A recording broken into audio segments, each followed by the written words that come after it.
محترم عزیز و بزرگوں، بڑے سے قابل احترام میرے دوستوں اور دینی بھائیوں، مدرسہ کلیت البنات کی کارگزاری آپ حضرات کے سامنے پیش کی گئی۔ یقیناً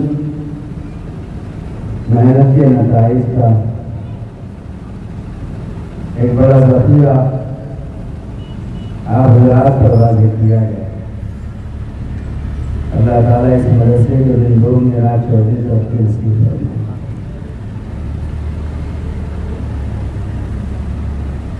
قرآن کریم کا اسلوب دیکھیے، کہیں قرآن کریم جو خطاب کرتا ہے ایمان والوں کو، یا ایھا الذین آمنوا قوا انفسکم واہلیکم نارا، اے ایمان والوں تم بچاؤ اپنی جانوں کو، اپنے اہل و عیال کی جانوں کو جہنم کی زہر سی آگ سے جس کا ایندھن سوائے انسانوں اور پتھروں کو کچھ نہیں ہے۔ یہ خطاب جیسے مردوں کو ہے ایسے عورتوں کو بھی، لیکن کہیں نہیں قرآن کریم تحت لفظ ذات کو مخاطب کرتے ہوئے کہتا ہے من عمل صالحا من ذکر او انثی فلنحیینہ حیاۃ طیبہ، کہ جو مرد جو عورت نیک اور صالح زندگی گزارے اور وہ مومن، اس حال میں کہ وہ ایمان والے ہو، یہ بات طے ہے کہ ہم انہیں بڑی پاکیزہ زندگی عطا کریں۔ یہ خطاب مرد سے بھی ہے، یہ خطاب عورتوں سے، دونوں کو خطاب کیا ہے۔ تم مومن رہتے ہوئے اگر عمل صالح کرو، مومن رہتے ہوئے عمل صالح کرو تو نتیجے میں تمہیں ہم پاکیزہ زندگی عطا کریں، اور پاکیزہ زندگی عطا کریں۔ اس دور کا معاشرہ یہ سمجھتا ہے کہ بیٹی ٹیچر تو بننی چاہیے، بیٹی ڈاکٹر تو بننی چاہیے، بیٹی لیکچرر تو بننی چاہیے۔ اس دور کا معاشرہ یہ سمجھتا ہے، لیکن اس دور کا معاشرہ یہ نہیں سمجھتا کہ امت کی بیٹی عالمہ بھی بننی چاہیے، امت کی بیٹی حافظہ بھی بننی چاہیے۔ آگے چل کر کے کہوں آپ سے میں، یہ کہاں کا انصاف ہے کہ مرد تو مفتی بن جائے عورتیں مفتیاں نہ بنے؟ یہ کہاں کا انصاف؟ یہ جتنے قرون گزر رہے ہیں، جتنے قرن اور جتنے زمانے گزر رہے ہیں، ہر زمانے کو اپنی درستگی کے لیے ایک آئینے کے سامنے کھڑا ہونا ہوگا۔ جیسے آپ اپنی شکل و صورت کو درست کرنے کے لیے ایک آئینے کے سامنے جا کھڑے ہوتے ہیں اور اپنے خد و خال، اپنے حال چال کو اس آئینے میں دیکھ کر کے درست کرتے ہیں۔ زمانے چاہے جتنے آگے نکل جائے، سارے زمانوں کو اپنی زمانگی کی درستگی کے لیے 1400 سال پہلے بنائے گئے اس قرن اول کے آئینے میں دیکھ کر ہی اپنے آپ کو درست کرنا ہوگا۔ اگر اس دور کی عورتوں کی مسکراہٹ کی اصلاح کے طالب ہیں آپ، تو آپ کو اسی آئینے میں جا کر کے جھانکنا ہوگا، انہیں گلیوں میں مدینے کی اور مکے کی تاکنا ہوگا جن گلیوں سے مسکراہٹ کو عزت ملی تھی، جن گلیوں سے محمد رسول اللہ صلی اللہ تعالی علیہ وسلم نے اس صنف نازک کو عالمی برادری کے لیے نمونے ہدایت بنانے کے طریقے ایجاد کرنا۔ جانا پیچھے کرو، دنیا 2023 سال 24 سال آگے نکل جاتی ہے، نکل جائے کوئی بات نہیں، چاند پر چلی جائے کوئی بات نہیں، منگل گرہ اور مریخ پر اور نیپچون اور پلوٹو پر وہ کمنڈے ڈال دیں، ان کا گھبراہٹ کر لے، ان تک دسترسی ہو جائے، کوئی بات نہیں۔ ہمیں تو 200 سال پیچھے جانا ہے، جہاں ہمارے محبوب صلی اللہ علیہ وسلم کے طریقے کو ہمیں پانا ہے۔ ہماری کامیابی آگے بڑھنے میں نہیں، پیچھے ہٹنے میں۔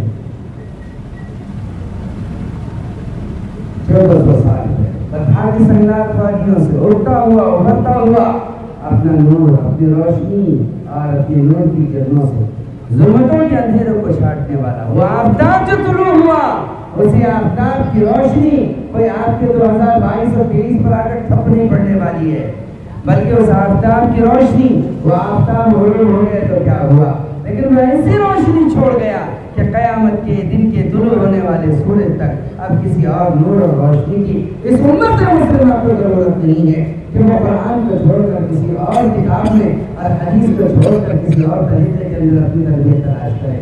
نادان ہیں وہ لوگ جو قرآن و حدیث کے حامل ہو کر بھی غیروں کی کتابوں میں اپنی تربیت اور زندگی گزارنے کے لیے تلاش کرتے ہیں۔ اسلام، قرآن، احادیث، سنت، اثر و آثار صحابہ یہ مکمل ضابطۂ حیات ہے، ضابطۂ انسانیت ہے اور زندگی گزارنے کا بہترین ضابطہ ہے۔ ہم میں سے کوئی بھی ایسا نہیں ہے اس دنیا میں جسے ان کتابوں کے علاوہ اور کسی کتاب کی تاکنے یا جھانکنے یا دیکھنے کی ضرورت نہیں، ایسا ضابطہ ہے۔ دیکھ لی ایک مرتبہ حضرت عمر رضی اللہ تعالیٰ عنہ نے تورات پڑھ لی، آپ نے عبرانی مختلف زبانوں میں آسمانی کتابوں کا نزول ہو رہا ہے، نصرانیوں پر نازل ہونے والی،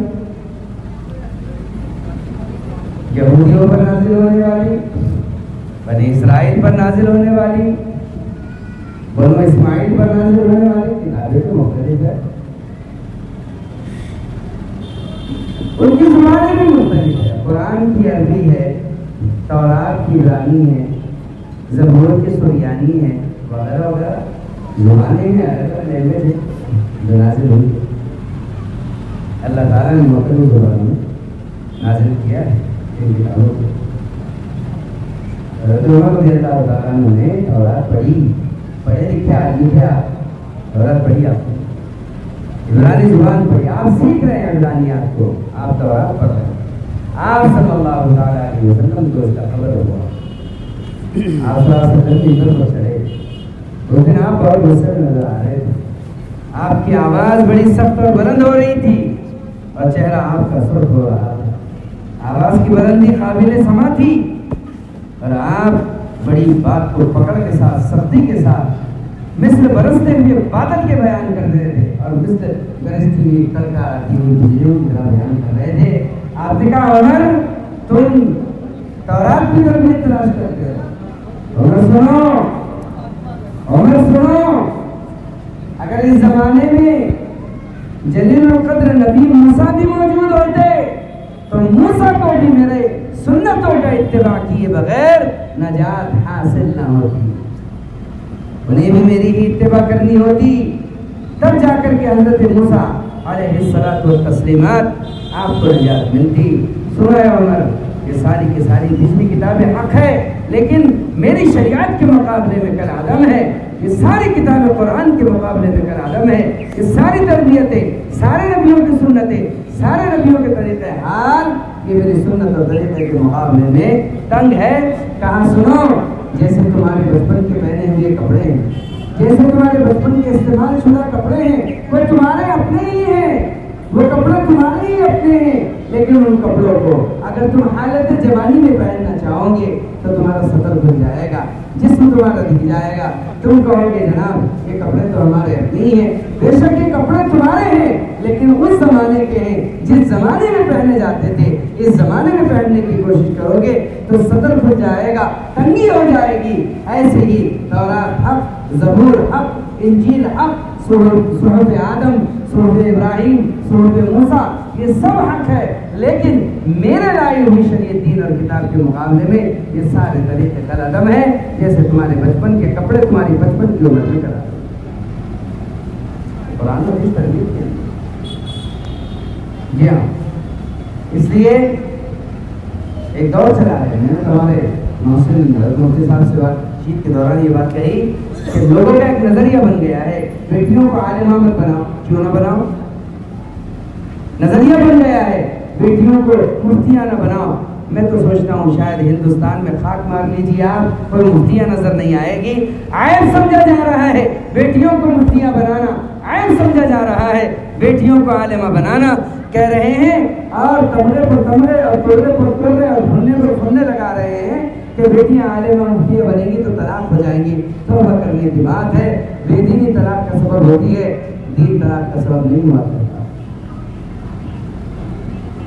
یہ دور تو کثرت طلاق اور کثرت اطلاق دونوں چیزوں کا دور چل رہا ہے. آپ دیکھ لیجئے ہر تیسرے دن ایک نہ ایک معاملہ آپ کے کانوں پر آتا ہوگا اور آپ کی آنکھوں سے گزر بھی جاتا ہوگا. کیا دور تھا جس دور کے اندر بیٹیاں مفتیاں ہوا کرتی تھی. جائیے آپ خیر القرون کو دیکھیے, صحابیات میں علم کی کمی کو آپ کبھی نہیں پائیں گے. کیا خیر القرون میں صحابیات کے فتوے مشہور نہیں ہیں؟ کیا ان کے مسائل کا بتلانا مشہور نہیں ہے؟ کیا ان کی کتابت مشہور نہیں ہے؟ آپ احادیث کے ابواب کو تلاش کیجیے, آپ کو بہت کچھ ملے گا. فقہ حنفی کی معرفت الآراء کتاب ہے, بدائع الصنائع کے نام سے مشہور ہے. واحد فقہ کے ذخیرے میں ایسی کتاب ہے جہاں پر مسئلے کا ذکر کیا گیا ہے. مسئلے کے نیچے اس کی دلیل پہلے قرآن سے پیش کی, اس کے بعد اس کا حوالہ سنت سے دیا گیا ہے, اس کے بعد اس میں صحابہ کا اثر درج کیا گیا ہے, اور اس کے بعد قیاس کو پیش کیا گیا ہے, اور پھر مختلف جگہ پر جہاں جہاں اس کے حوالہ جات ہوتے ہیں ان سے اس کو منسوخ کیا گیا. عجیب بات یہ ہے کہ اتنی بڑی فتویٰ نویسی کی کتاب, اتنی بڑی فقہ کی کتاب, اتنی بڑی اصول سے منسلک کتاب کس نے لکھی ہے؟ یہ میاں بیوی کی لکھی ہوئی تصنیف ہے. جی ہاں, میاں بیوی کی ہے. علامہ کاسانی رحمۃ اللہ علیہ نے اپنی بیوی کے مہر میں کتاب لکھی ہے. جی ہاں, کتاب لکھی ہے. آپ کو تاریخ بتانے کا وقت نہیں ہے, ورنہ میں تمہیں بتاؤں. میرے بزرگ دوستوں, شوہر فتویٰ لکھتا تھا اور بیوی تصحیح کرتی تھی. کہیں پر غلط ہوتا یہ اس کو درست کر دیتی, حوالے چڑھاتی. دونوں میاں بیوی کے سائن ہوتے تھے اس فتوے پر جو فتویٰ پاس ہوا کرتا.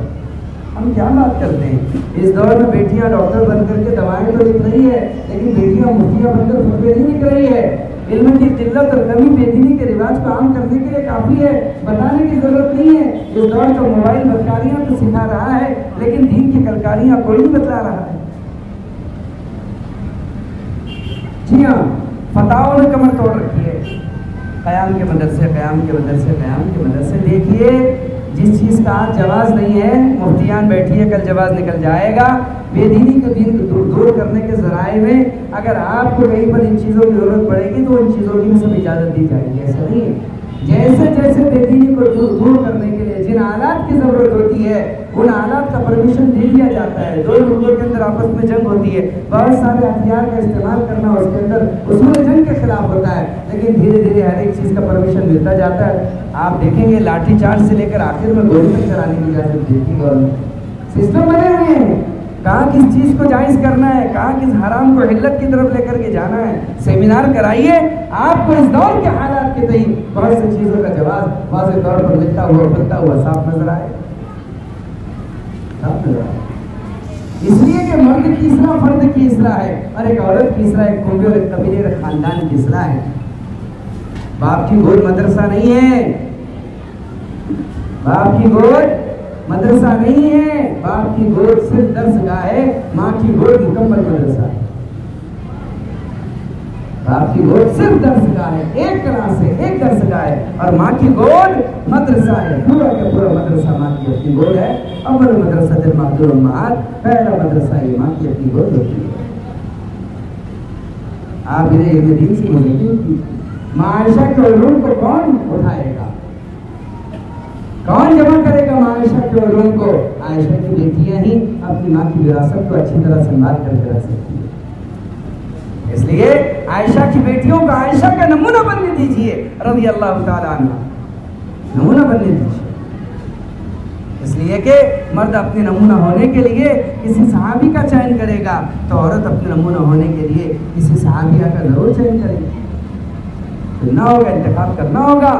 جب کوئی مسئلہ پیش آیا امیر المومنین کی حیات اور زندگی کا, جہاں کوئی شرم کا مسئلہ پیش آیا تو امیر المومنین عمر بن خطاب ہونے کے باوجود وہ اپنی اس بیٹی سے جا کر کے مسئلہ پوچھ رہے ہیں جو بیٹی محمد رسول اللہ کی بیوی ہوا کرتی تھی, جو بیٹی محمد رسول اللہ کی بیوی ہوا کرتی تھی. اپنی بیٹی حفصہ سے پوچھ رہے ہیں, جس حفصہ کی طرف کنیت کر کے اللہ رب العزت کے فرشتے بھی حضرت عمر کو آواز دیتے تھے, ابو حفص کہتے تھے, ابو حفص کہتے تھے. جی ہاں، فرشتوں میں تذکرہ حضرت عمر کا ابو حفص کے نام سے تھا، ابن خطاب کے نام سے نہیں تھا۔ ایک بیٹی کے ساتھ نسبت جڑی ہوئی تھی، اس لیے کہ خطاب کی بیٹی نے اپنے باپ کو کبھی ذلیل نہیں ہونے دیا تھا، اس کے تعلیم کو، اس کی تربیت کو، اس کے علم کو رسوا اور بدنام کبھی ہونے نہیں دیا تھا۔ جب پتہ چلا حضرت عمر خطاب رضی اللہ تعالیٰ عنہ کو کہ محمد رسول اللہ صلی اللہ علیہ وسلم کو رب کائنات نے اپنی بیویوں میں سے کچھ کو رکھنے اور کچھ کو طلاق دینے کا اختیار دے دیا ہے،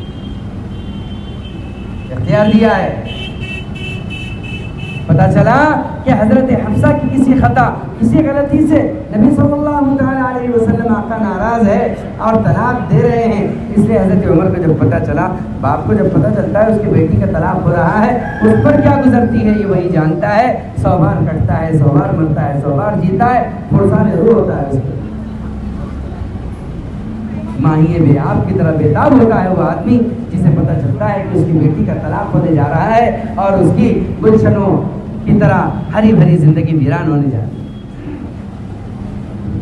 بے نالین بے چپل دوڑے چلے گئے حضرت عمر مسجد نبوی کی طرف جب پتہ چلا کہ ان کی بیٹی حفصہ کا طلاق ہو رہا ہے۔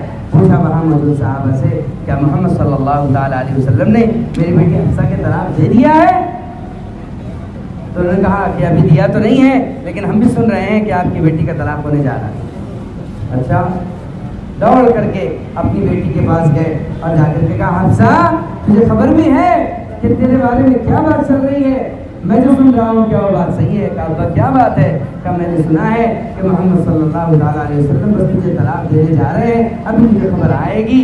جب بیٹی نے بات سنی تو کہا کہ ابا کیا بات کر رہے ہیں؟ کہا ہاں بیٹی تو یہ بتا تو نے ایسی کون سی غلطی اور خطا کر لی ہے کہ تجھے محمد صلی اللہ تعالیٰ علیہ وسلم نبی کی طلاق دینے والے ہیں؟ کیا تجھ سے گناہ اور جرم صادر ہو گیا ہے کہ تیرا طلاق ہونے والا ہے؟ جیسی اس نے یہ بات سنی حضرت حفصہ رضی اللہ تعالیٰ عنہ نے اپنے فاطمہ سے کہا کہ ہمارا مصلی لے کر کے آؤ اور وضو کا مسواک بھی لے کر کے آؤ اور ہمارا آفتابہ بھی وضو کا رکھ دو۔ پھر کہا اپنے ابا سے کہ اگر اللہ کے نبی ہمیں طلاق دینا چاہتے ہیں ابا تو ہم اب اپنے اللہ سے بات کریں گے، اگر رسول اللہ طلاق دینا چاہتے ہیں تو ہم اللہ سے بات کریں گے۔ چنانچہ مصلی بچھایا، مصلی بچھا کر وضو کر کے کھڑی ہوئی اور جو سجدے میں گری ہے تو اللہ کا عرش ہلنے لگا ہے۔ جبرائیل امین زمین پر آئے ہیں اور آ کر کے محمد الرسول اللہ سے کہہ رہے ہیں کہ محمد الرسول اللہ فرما رہے ہیں کہ حفصہ کو طلاق دینے میں اجرت نہ کیجیے گا۔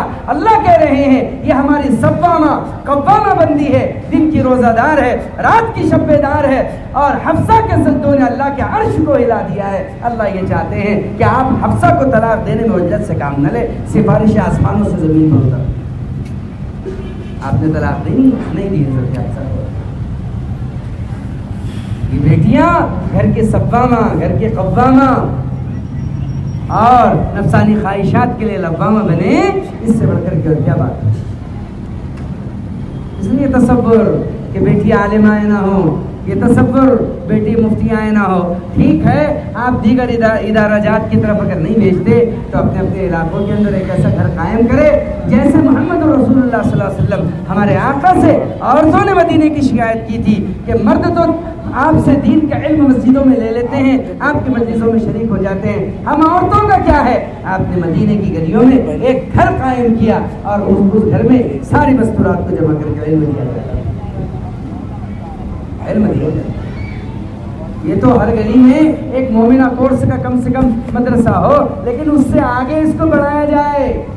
یہ کورس مومنات پر صرف موقوف نہ ہو، آپ لوگ اس کی اتنی ترقی کرائے کہ بڑھتا بڑھتا یہ علم، بڑھتا بڑھتا یہ مدرسہ، بلکہ مدرسوں کی بڑی عزت، بلندی اور ترقی کو چھو لے اور یہاں سے عالمائیں فارغ ہوں، یہاں سے مفتیائیں فارغ ہوں، تاکہ وہ گھریلو زندگی کے اندر محمد رسول اللہ صلی اللہ علیہ وسلم کی سنتوں کو چلائے اور سنتوں پر چلے۔ کیا وہ دور تھا جس دور کے اندر مائیں اپنے بچیوں کی تربیت پر پوری توجہ بھی دیتی تھی اور پورا دھیان بھی دیا کرتی تھی۔ اس دور کی مائیں اپنی بیٹیوں کی تربیتوں سے بالکل ہاتھ اٹھائے ہوئی ہیں۔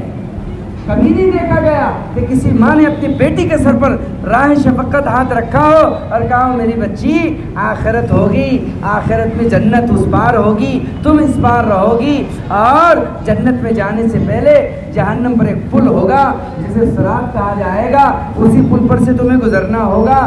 سنو، غیبت کی سزا جہنم میں یہ ہے، چغل خوری کی سزا جہنم میں یہ ہے، کسی کے معاملے میں دخل دینے کی سزا یہ ہے، اور کسی پر عیب لگانے کی سزا یہ ہے، اور چوری کا کھانے کی سزا یہ ہے، اور کسی کا دل دکھانے کی سزا یہ ہے، اور کسی کو رلانے کی سزا یہ ہے۔ یہ ساری باتیں کسی ماں نے اپنی بیٹی کو بٹھا کر کے کبھی سجائیے بجائیے بولی ہے؟ کبھی کوئی ماں اپنی بیٹی سے یہ بولی ہے میری بچی تم جس زندگی سے سابقہ اور تم جس زندگی سے سابقہ کرنے جا رہی ہو اور جس زندگی کا تمہیں مقابلہ ہوگا اور جس تناظر میں تم جیو گی اس کے یہ اصول ہوتے ہیں، یہ آداب ہوتے ہیں؟ نہیں، ماؤں کی اس کی فکر نہیں ہے، بلکہ ماؤں کو فکر اس بات کا ہے کہ اچھے سے اچھے گھر میں چلی جائے، اسے 2 وقت کا رزق اچھا مل جائے، اسے پہننے کے لیے کپڑے اچھے مل جائے اور اسے جینے کے لیے سامان اچھا مل جائے۔ یہ کیا ہوا؟ روٹی کپڑا مکان بیوی بچے دکان، یہ کون سی فکر ہے؟ یہ آپ اس فکر کی فکر کر رہے ہیں جس سے بے فکر کر دیا ہے کائنات کا فکر رکھنے والوں نے۔ جب اللہ تعالیٰ نے بے فکر کر دیا ہے ہمیں اور یہ کہہ دیا ہے ما من دابۃ فی الارض الا علی اللہ رزقها، کہ کون جان جو رینگ رہی ہے اس زمین میں ایسی نہیں ہے جس کا رزق اس نے اپنے ذمہ نہ لیا ہو۔ وہ پالیں گے، وہ پوسیں گے، وہ کھلائیں گے، وہ پلائیں گے، چونٹی سے لے کر کے جبرائیل تک ہر کسی کو اگر اس کا مقدر رزق کا ہے تو اللہ رب العزت دینے والے ہیں۔ ہم اس چیز کا فکر نہ کریں جس سے اللہ نے ہمیں بے فکر کر دیا۔ اپنی بیٹی کے لیے سکون کی زندگی تلاش کرنا ہے تو اسے دینی زندگی سے بہراور کرنا ہوگا، دینی زندگی سے اسے قریب کرنا ہوگا۔ دینی زندگی اصل زندگی ہوتی ہے۔ آپ سوچو تو صحیح کہ کیا خیر القرون کی کوئی ماں اپنی بیٹی کو گناہ کبیرہ، جرم عظیم کی دعوت دے سکتی ہے جبکہ وہاں صغائر بھی پناہ برا نہیں کرتے تھے؟ ایک ماں اپنی بیٹی سے کہہ رہی ہے اے میری بچی دودھ میں پانی ملا دے۔ نہ یہ نہیں ہو سکتا، یہ نہیں ہو سکتا کہ کوئی ماں اپنی بیٹی کو دودھ میں پانی ملانے کا حکم دے، یہ نہیں ہو سکتا۔ کچھ اور ہو رہا ہے جو ہمیں نظر نہیں آ رہا ہے۔ وہ کیا ہو رہا ہے؟ وہ یہ ہو رہا ہے کہ ایک ماں اپنے بیٹی کے ایمان کی، اس کے اعمال کی تربیت میں اس کا ہاتھ بٹا رہی ہے، اپنے بیٹی کے ایمان کو ٹٹول رہی ہے، اپنے بیٹی کے ایمان کو دیکھ رہی ہے۔ ورنہ اس دور کے کوئی صحابی اور کوئی صحابیہ ایسی نہیں ہو سکتی جو کسی کو جرم اور گناہ کا حکم دے اور معاصی کی طرف لے کر کے جائے، ایسا نہیں ہو سکتا۔ حضرت عبداللہ بن عمر گڈریے اور چرواہے سے کہہ رہے ہیں ایک بکری دے دے، وہ کہہ رہا ہے مالک کی ہے، اب مالک کو کیا پتہ چلے گا؟ کہنے میں بھیڑیا کھا گیا ہے۔ نہ ایک صحابی جھوٹ سکھا سکتا ہے، نہ غلط کی تربیت دے سکتا ہے۔ اللہ کی قسم وہ صحابی بالیقین اس کے ایمان کا تجزیہ کر رہے ہیں، اس کے ایمان کو ٹٹول رہے ہیں اور تفتیش کر رہے ہیں، اس کی تربیت کر رہے ہیں۔ تیرے مالک کو کیا پتا ہوگا؟ وہ سمجھے گا بھیڑیا کھا گیا، اسے کیا پتا چلے گا کہ ہم لے گئے ہیں؟ تو جواب دے رہا ہے فَأَيْنَ اللَّهُ، اللہ کہاں چلے جائیں گے؟ تو وہ جملہ جس بھی مجلس میں حضرت عبداللہ بن عمر جا رہے ہیں نقل کر رہے ہیں، ایک گڈریا کہتا ہے فَأَيْنَ اللَّهُ، اللہ کہاں چلا جائے گا؟ اس دور کا صحابی اور اس دور کی صحابیہ ایمان کی تربیت کے انداز کے لیے یوں بولا کرتے تھے۔ ماں کہہ رہی ہے بیٹی سے میری بیٹی تو دودھ میں پانی ملا دے۔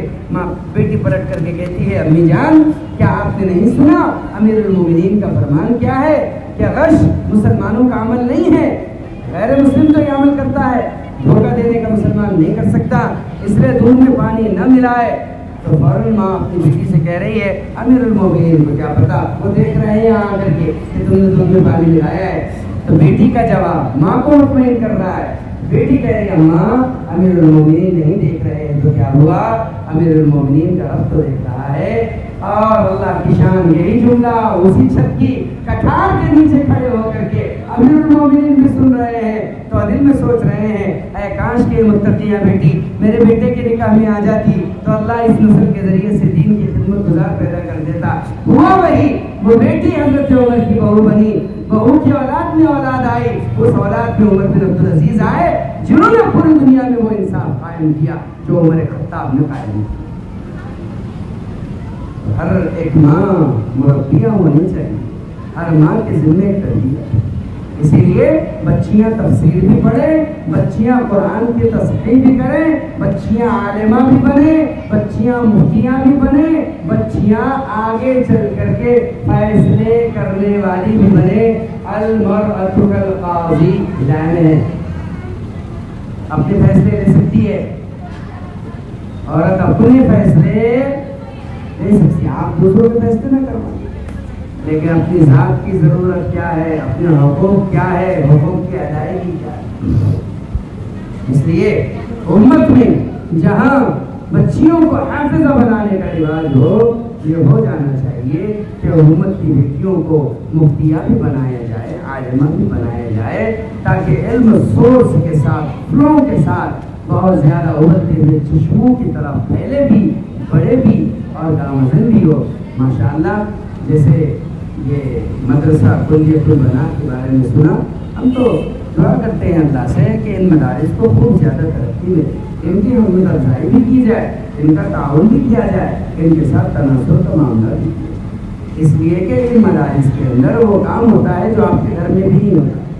آپ کے رفیق حیات ہے، آپ کی بیوی ہے، آپ نے پوری زندگی اس کے ساتھ گزاری ہے، لیکن ظلم والا ظلم یہ ہے کہ آپ نے اس کے جلتے ہاتھوں کا صدقہ تو ضرور کھایا ہے، اس کی کٹتی انگلیوں کی بھیڑیاں تو ضرور آپ نے چسپائی ہے، لیکن میرے عزیزوں، بزرگوں اور دوستوں، آج تک کسی مرد کو یہ توفیق نہیں ہوئی ہے کہ تم نماز میں وہ سورۃ الفاتحہ پڑھتی ہو کہ جس کے بغیر تمہاری نماز کا تکمیلہ مشکل ہے۔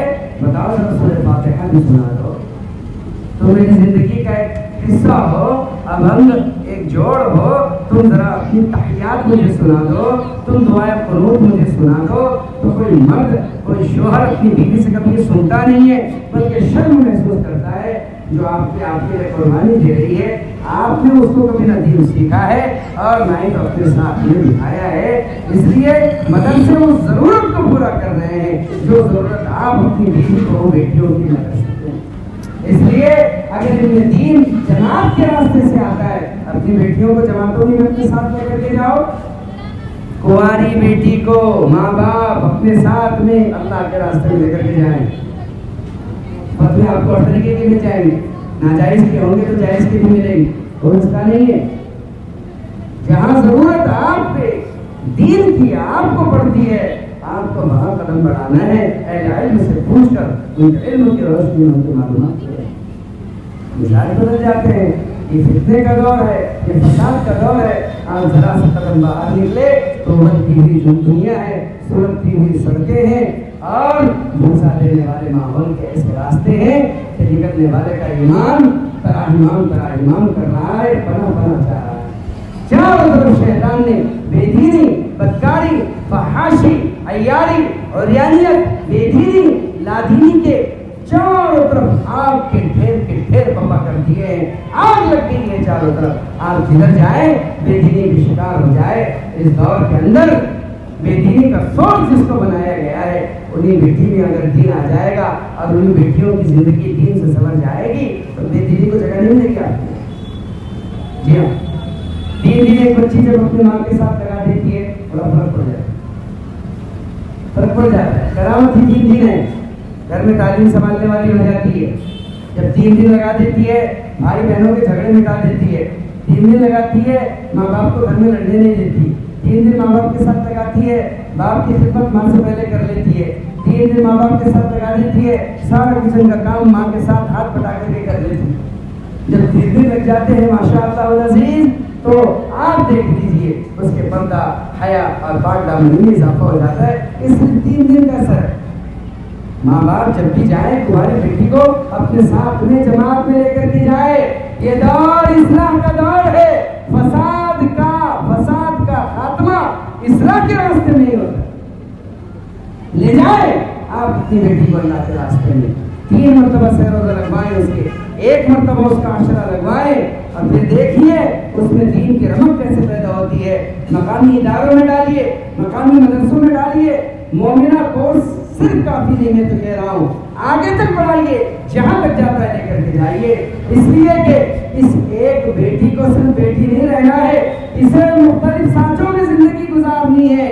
یہ کسی کے گھر میں پیدا ہوئی تو بیٹی ہے، یہ جمع ہو کر نکاح ہوا تو یہ کسی کی بیوی ہے، اس کی اولادیں ہو گئی تو یہ ماں بھی ہے، اس کی اولاد کی اولاد ہو گئی تو یہی دادی بھی ہے، یہی نانی بھی ہے، اور یہ کسی کی بہو بھی ہے تو کسی کی سمندر بھی ہے، کسی گھر میں گئی تو یہی نند بھی ہے، یہی بھاوج بھی ہے تو یہی دیورانی ہے تو یہی جیٹھانی بھی ہے، تو یہ سارے قالبوں کے اندر جینے والی یہ اکیلی رانی بھی ہے۔ اس لیے اس بہو بیٹی کی اس کہانی کی تکمیل کے لیے اسے ہر شعبے کا دین دینا ضروری ہے، اس لیے اس کے لیے مدرسے کی زندگی، دعوت کی محنت کی زندگی بھی ضروری ہے۔ آپ یہ کیوں سمجھتے ہیں یہ صرف ایک شوہر کی بیوی ہے؟ کیا یہ بچوں کی ماں نہیں ہے؟ کیا یہ بہو کی ساس نہیں ہے؟ کیا کسی ساس کی بہو نہیں ہے؟ کیا یہ کسی کی سندن نہیں ہے؟ اور کیا یہ کوئی دیورانی اور کوئی جیٹھانی اور کوئی نند اور کوئی باور اور کوئی چھوٹی بہن کوئی بڑی بہن نہیں ہے؟ اس کا جسم بھی ایک ہے لیکن اس کے کردار، اس کے روپ انیک ہے، اور اسے ہر کردار کو نبھتے نبھاتے کامیابی کے ساتھ گزارا۔ اس کی تعلیم کی، اس کی توجہ کی تو بہت ضرورت ہے۔ ہم لوگ مرکز نظام الدین میں تھے کورونا سے پہلے، 2017-18 کی بات ہے۔ ایک کارگزاری ہم نے سن بڑے جو سنی وہ سنا رہا ہوں، اس لیے کہ اس دور میں بہت ساری چیزیں ہضم نہیں ہوتی۔ صحابہ کرام کہتے ہیں کہ ہمارے زمانے میں ہاضمے کی دوا نہیں کھایا کرتے ہیں، پہلی نئی چیز جو ایجاد ہوئی وہ ہاضمے کی دوا ہوئی۔ کہا ہاضمے کیوں خراب ہے؟ صحابہ کہتے ہیں، شمائل میں لکھا ہے، اول مجاہدین حدثت فی الاسلام الغربال والمسفار، پہلی بدعت جو اسلام میں آئی ہے وہ چلنی ہے۔ چلنی کیسے بدعت ہوگی؟ یہ کیا چیز ہوگی چلنی؟ کہا ہمارے زمانے میں جس آٹے کی روٹی پکا کرتی تھی وہ اس کو چھانا نہیں جاتا تھا، اسی بھوسے کے ساتھ پکاتے تھے، اس لیے آسانی سے ہضم ہو جاتا تھا۔ اب تو باریک آٹا کھاتے ہیں، چھان کر کھاتے ہیں، چھان کر کھاتے ہیں، تب سے پیٹ خراب ہو گئے تو پیٹ خرابی کی دوائیں آ گئی، چل پڑا اسے۔ تو اس لیے بعض چیزیں کبھی کبھی ہضم نہیں ہوتی، لیکن وہ چیزیں عبرت ہوتی ہے، حجت نہیں ہوتی۔ کہا ایک علاقے میں 14 ساتھیوں کی 4 مہینے کی جماعت تیار ہو کر کے آئے، 14 ساتھیوں کی نوجوان بچے تھے۔ اب وہ سب تو ہو گیا جیسے کم زیادہ ہوتی ہے، انتظام ہے، چلتا رہتا۔ آپ کو آواز آ رہی ہے؟ 14 ساتھیوں کی جماعت تیار ہو گئی، سارے کے سارے ساتھی مسجد میں آ گئے، حاضر سب ہو گئے، جماعت کے امیر غائب ہے، تو ذمہ داروں نے کہا چلو گھر سے ان کی بیگ وصولی کر کے لے کر کے آتے ہیں۔ وہ پہنچے گھر پر پہنچے تو کہا مثال جماعت تیار 4 مہینے کی، بڑے خوشخبری کی بات ہے کہ 10 سال کے بعد اپنے یہاں سے گاؤں سے 4 مہینے کی جماعت نکلی۔ انہوں نے کہا کہ دیکھیے بھائی ایسی بات ہے، میرا بڑا عذر ہے، میں 4 دن لیٹ جماعت میں جاؤں گا۔ تو کیا عذر ہے؟ کہا اجتماع میں میرے بیٹی کا نکاح ہوا تھا، اب سنیچر کے روز رخصتی ہے، آج بدھ کا دن ہے، جمعرات جمعہ سنیچر 3 دن کی مجھے رخصت دے دیجیے، چوتھے دن اتوار کے دن کو میں چلا جاؤں گا۔ اتنے میں جماعت میں جانے والے نوجوان بھی آ گئے، کہنے لگے اچھا ٹھیک ہے، اگر آپ اتوار دن کے چلیں گے تو ہم بھی تبھی کو چلیں گے۔ شیطان نے پیر مار دیا، ارے کہنے نہیں بھی ان کا عذر ہے، تم چلے جاؤ۔ کہا نہیں، بات تو طے ہے، اگر یہ چلیں گے تو ہم چلیں گے، اور یہ نہیں تو پھر جماعت نہیں۔ اب ان سے کہا کہ دیکھو آپ کچھ ایڈجسٹ کرو، کہا بتاؤ میری بیٹی کی رخصتی ہے، میں اپنی بیٹی کی رخصتی کو چھوڑ کر جماعت میں کیسے جا سکتا؟ انہوں نے کہا کہ دیکھیے اب آپ کے ہاتھ میں۔ جماعت کے ساتھی کہنے لگے اگر یہ جاتے ہیں تو ہم جائیں گے، نہیں تو نہیں کرتے۔ تو کہا یہ اپنی بیٹی کے پاس گئے، بیٹی کے پاس جا کر کے اس کے قریب بیٹھ گئے، اب قریب بیٹھ کر کے اس کے سر پر ہاتھ رکھا اور سر پر ہاتھ رکھ کر کے کہا میری بیٹی ہونا تو یہ چاہیے تھا کہ تو میرے سینے سے لگ کر ہچکیاں سسکیاں لے کر کے روتی اور میں تیرے سر پر ہاتھ رکھ کر کے دعائیں دیتا، اپنی نم آنکھوں سے اپنی آنسو برساتی ہوئی آنکھوں سے تجھے کب کپاتے لبوں اور دعاؤں کے ساتھ رخصت کرتا۔ لیکن میری بیٹی میں کیا کروں، اگر میں تجھے رخصت کرنے کے لیے رک جاتا ہوں